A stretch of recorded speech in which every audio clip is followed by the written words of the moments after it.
Right now you're a character. This is a character. This is a character. But who are you? My name's Keith. No, but what's his real name? What's your name? What's your real character? We're not all like this in real life. I know for a fact, when he goes home, he's from Dewsbury.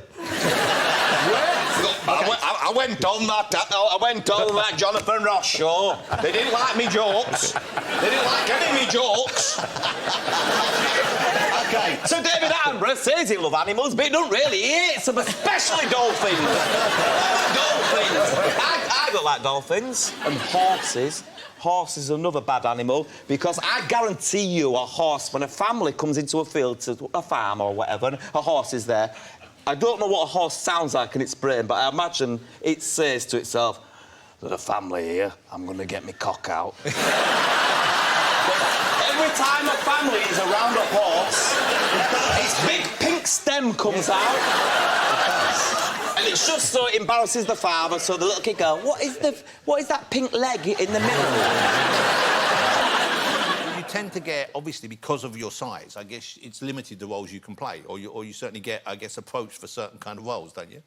It has happened to me so many times that someone from my management rings me up all excited saying, oh, my God, a big film role's come in for you. And every time I say to them, it's just a tall bloke, isn't it? They're just asking, they've just gone through the register of tall men. Yeah. And it's just some tall bloke, and it always is. But the worst ever was the person from my management rang and went, Ridley Scott's people have been on the phone. Wow. And they've asked for you personally. And I went, they haven't. And he went, no, they have. It's for the Alien prequel, Prometheus. It's a named part. And they want you. I went, they don't want me. They're just looking for a tall person. And I got there, and the audition was to play an alien who was mute and was in the first fucking 10 seconds of the film. And shall I show you my audition? Yeah, please. This is it. Imagine this is a stone that they put down. I had to come out from behind the thing. The casting man was there. I had to come out like this.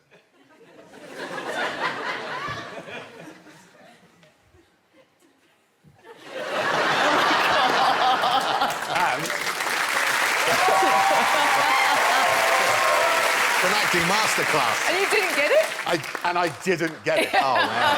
He can't drive, period. Yeah. You are useless. Can I just... You know that. I don't like when people talk to me when I drive. Have the three of you thought about relationship counselling? But you slept in the caravan some nights ago, didn't you? Was that a fun experience? No. Or was it... 2:30 in the morning, this little fucker's in my sleeping blanket. He's spooning me. I couldn't hear noises like...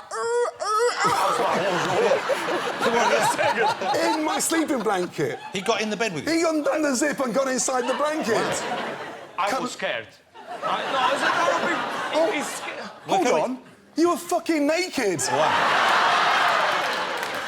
Scared? That doesn't matter? Yes, it does.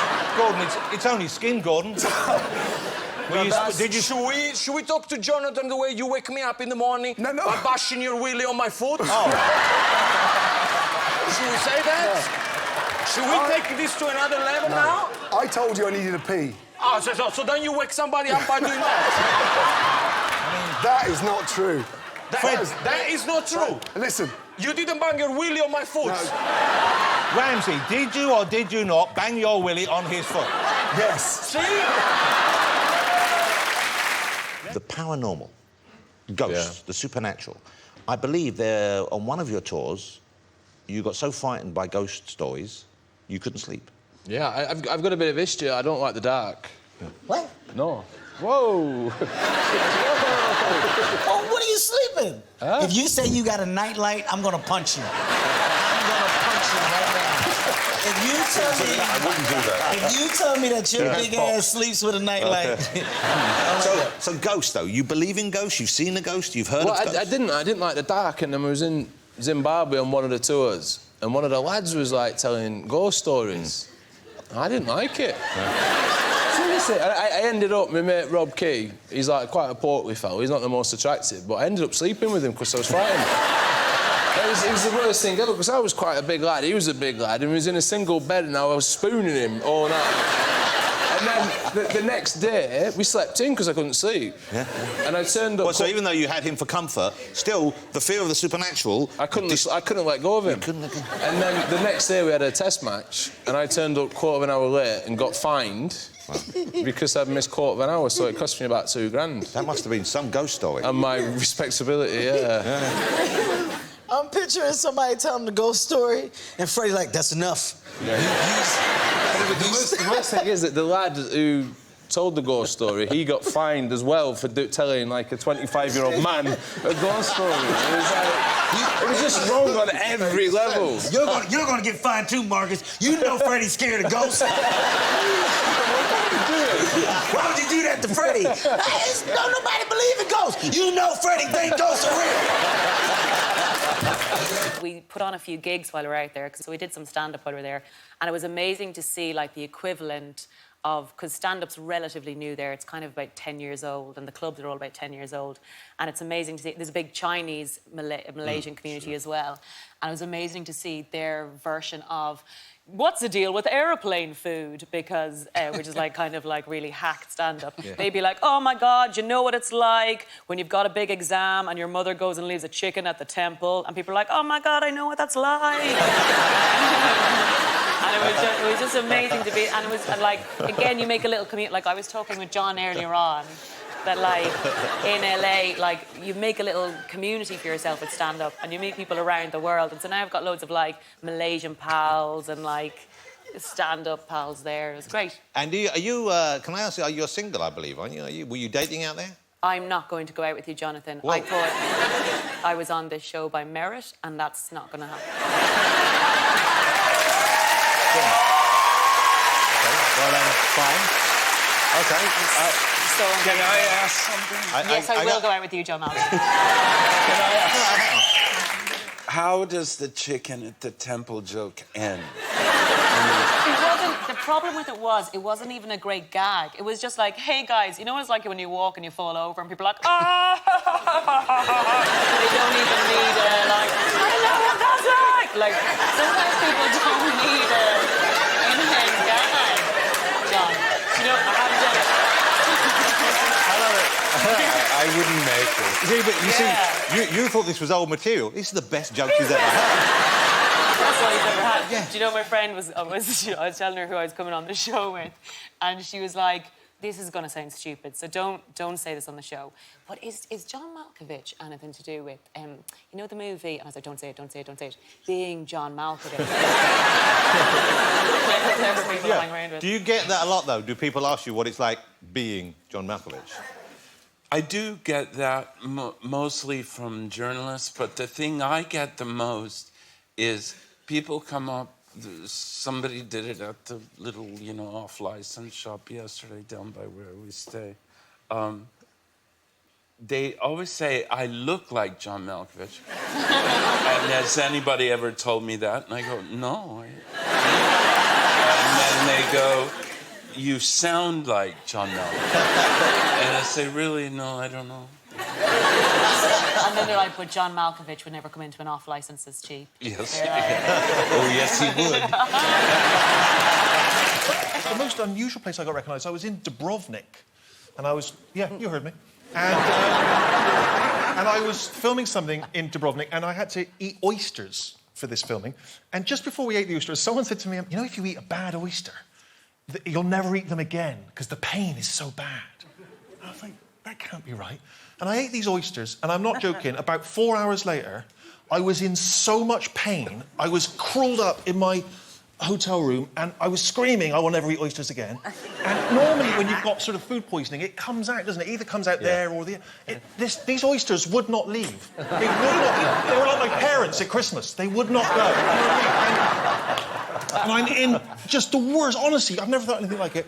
And in the end, I said, you have to call an ambulance. Call a doctor. So they called a doctor, and about 2 in the morning, this doctor comes, and he sort of examines me, and he says, look, the only thing we can do is I'll give you an injection to loosen your stomach muscles. So you were, like, cramping? Because I was cramping up. So he says, yeah, so drop your pyjamas. Right. He said, turn around, because I've got to put it in your posterior. So I sort of, you know, I come there and I'm like that. And he gets this bloody great syringe out and he's about to put it in and he goes, "Are you Stephen Merchant?"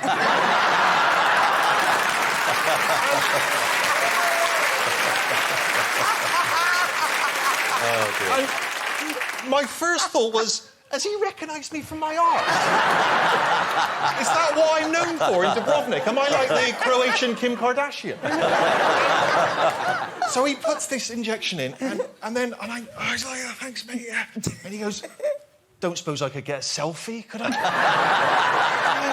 And I was thinking, well, I might have to call him again later, because if it gets worse, I don't want to upset him. So I'm like, yes. I was like, you know, in war films when a guy's been shot in the stomach. I was like, and I have this photo with him, and he leaves. And I was like, oh. And I sort of got marginally better. And then the next day, it was so sweet, because I didn't call him again. And then I was back in the hotel, I was feeling a bit better. And then the following evening, I got a message from the reception saying, "Oh, the doctor's back." And I said, "I didn't order the doctor." He says, "Can he come up to the room?" And he came up to the room, and he knocked on it, and he said, "I'm so sorry, I shouldn't have asked for a picture. That was really rude of me." It was so sweet. He'd come all the way back on his own time to apologise. But he's still got a picture of me with my trousers around me. Would you go back to the old characters? Will you do more with Geraldine, or are you always looking forward? I'm going to do something completely different. I like doing things that I've never... You know what, it's that whole thing, if something scares you, you should do it. Ah! But the thing is, how childish. How childish. I was ready for that. How childish. I see you were going to do something. No, you saw it coming, you can read it. Oh. The thing is, I'd like to do, I think... Too quick. If someone's just tuned in, what kind of qualities people, two blokes going, They'd love this in Czechoslovakia. This... They'd love it. OK, but so you've got no plans to go back any... Because I was thinking... Why are you rushing? Slow down. Breathe. I was thinking... I know, that's beautiful. Take that home. No. Peter, what's... Are you talking to? Yes, you. You know I'm talking to you. Someone said yes, OK. They said to me, yeah, they said... Get him off. I'm going. That's me done. No! Come on. Couple more. Because I hate the bit when you wrap it up. No, it's really corny. No, don't be like that. You always... It's like how you tie it all up. You're not good at that. You've never been good at that. You're not good at... Because... Why? You go straight in. Subject myself to this. Well, it's only every 2 years, isn't it? I never do any telly. I know, but come on, just come on and be nice. But, no, one more thing, right? Yeah. Well, Damn